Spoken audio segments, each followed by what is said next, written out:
When we open the pages of the Bible to the time of the prophet Samuel, we see the people of Israel crying out for something they thought would secure their future. They wanted a king. For centuries, Israel had been led by judges, men and women raised up by God to deliver them in times of trouble. But as nations around them prospered under kings, Israel felt left behind. They wanted a leader they could see, someone who would march out in front of them and give them a sense of strength and unity. The prophet Samuel was troubled by their request. He had been leading them faithfully, and more importantly, he knew that Israel's true king was God himself, but the people insisted. They wanted to be like the other nations. Samuel prayed, and the Lord answered. In 1 Samuel chapter 8 verse 7, the Bible says, "The Lord said, listen to everything that the people say to you. You are not the one they have rejected. I am the one they have rejected as their king." Even though their request was rooted in rejection of God's kingship, the Lord allowed them to have what they asked for. And so began the monarchy in Israel with the appointment of Saul, the son of Kish, from the tribe of Benjamin. Saul was a man who looked the part. The Bible describes him in 1 Samuel chapter 9 verse 2. Kish had a son named Saul, a handsome young man. There was no one in Israel more handsome than he. He stood a head taller than anyone else in the country. Outwardly, he had everything the people could want in a king: tall, strong, impressive. And at the beginning, his heart was humble. The story of Saul's calling is remarkable. He wasn't searching for kingship. He was simply looking for his father's donkeys that had wandered off. Yet God had already prepared Samuel to meet him. In 1 Samuel chapter 9 verses 15 to 16 we read, "Now on the previous day the Lord had told Samuel, 'Tomorrow about this time I will send you a man from the land of Benjamin.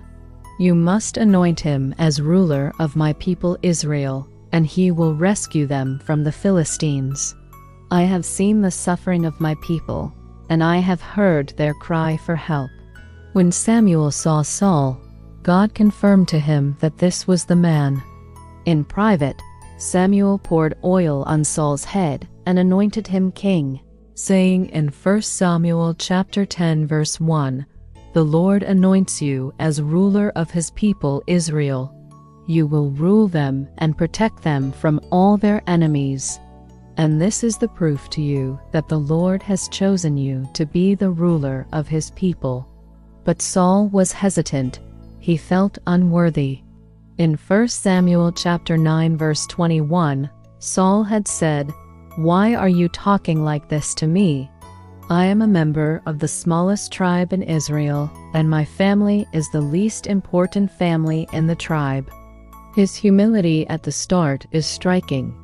He did not see himself as worthy of the throne. Even at his public selection, Saul was hiding among the baggage, too shy to step forward, until the people found him and brought him out. At first, he seemed to embody the kind of leader who would rely on God. Early in his reign, we see Saul's potential shine. When the Ammonites threatened the people of Jabesh in Gilead, Saul was filled with the Spirit of God. In 1 Samuel chapter 11 verse 6 it says, "When Saul heard this, the Spirit of God took control of him, and he became furious. He rallied Israel to battle, led them to victory, and brought deliverance to the people." After this, Samuel confirmed his kingship at Gilgal, and all the people rejoiced. But as time went on, Saul's heart began to change. Where once there was humility, pride began to grow. Where once there was obedience, impatience began to creep in. One of Saul's first major failures came during a confrontation with the Philistines. Samuel had told him to wait 7 days for him to come and offer sacrifices before the battle. But when Saul saw his troops scattering and Samuel delayed, he grew impatient. Instead of waiting, he took matters into his own hands and offered the sacrifice himself. Just as he finished, Samuel arrived. In 1 Samuel chapter 13 verses 13 to 14, Samuel said, "That was a foolish thing to do. You have not obeyed the command the Lord your God gave you. If you had obeyed, he would have let you and your descendants rule over Israel forever. But now your rule will not continue. The Lord has sought out a man after his own heart to make him ruler of his people, because you have not obeyed his command." This moment marked a turning point. Saul had crossed a line by assuming a role that belonged only to the priest and the prophet. His disobedience revealed a lack of trust in God's timing. Yet God still used him in battles. Saul fought bravely against the Philistines and other enemies, but another act of disobedience sealed his downfall. In 1 Samuel 15, God commanded Saul to completely destroy the Amalekites and all that belonged to them as judgment. But Saul spared King Agag and kept the best of the sheep and cattle under the excuse of offering them as sacrifices. When Samuel confronted him, Saul insisted that he had obeyed, but Samuel's response was piercing. In 1 Samuel chapter 15 verse 22 to 23, Samuel said, "Which does the Lord prefer? Obedience to his commands or offerings and sacrifices? It is better to obey him than to sacrifice the best sheep to him. Rebellion against him is as bad as witchcraft, and arrogance is like the sin of idolatry. Because you rejected the Lord's command, he has rejected you as king." Though Saul pleaded, the kingdom was torn from him that day. God had chosen another person, David, the shepherd boy from Bethlehem.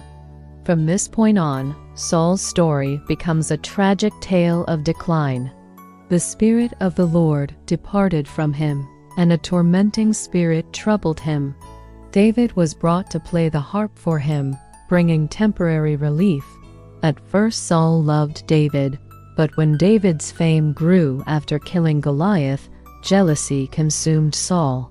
In 1 Samuel chapter 18 verse 7, the women of Israel sang, "Saul has killed thousands, but David tens of thousands." This stung Saul's pride deeply. From then on, he saw David as a threat.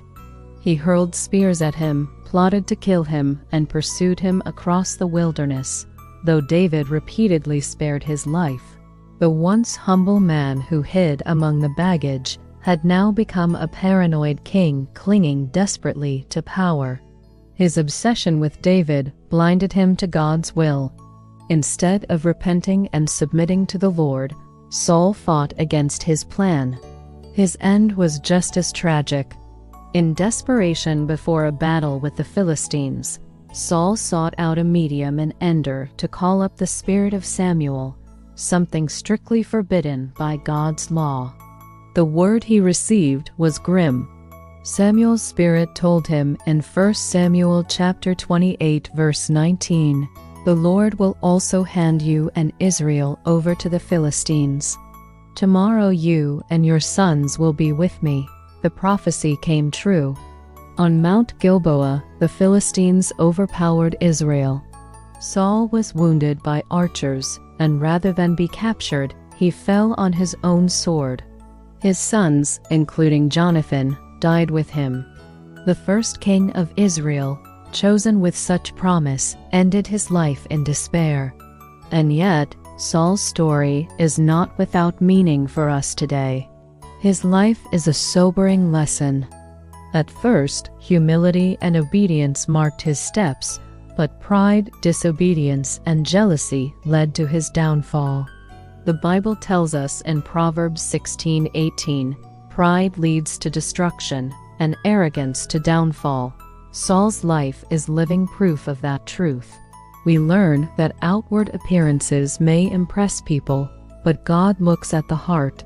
Saul was tall and handsome, but David was the one described as a man after God's own heart.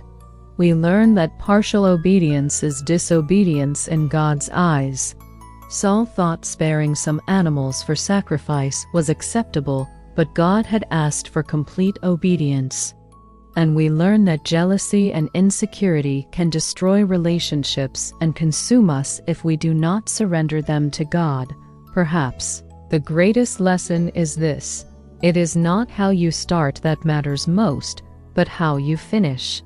Saul started with humility, but ended with rebellion. Our prayer must be to remain faithful to the Lord all the way to the end. The story of Saul makes us reflect on our own lives. Are we truly obeying God fully, or making excuses for partial obedience? Are we letting pride or jealousy grow in our hearts? Are we clinging to control or surrendering to His will? The good news is that in Jesus Christ we are given a better king. Where Saul failed, Jesus succeeded. Where Saul disobeyed, Jesus was obedient even unto death. Where Saul was jealous and insecure, Jesus was humble and selfless. Saul's life shows us the dangers of the human heart, but it also points us to our need for the perfect King Christ, the Son of David, who reigns forever. So let us take these lessons to heart. Let us not be like Saul, who began well but ended poorly. Let us walk humbly, obey completely, trust fully, and surrender continually to the Lord, who alone is worthy to reign in our lives.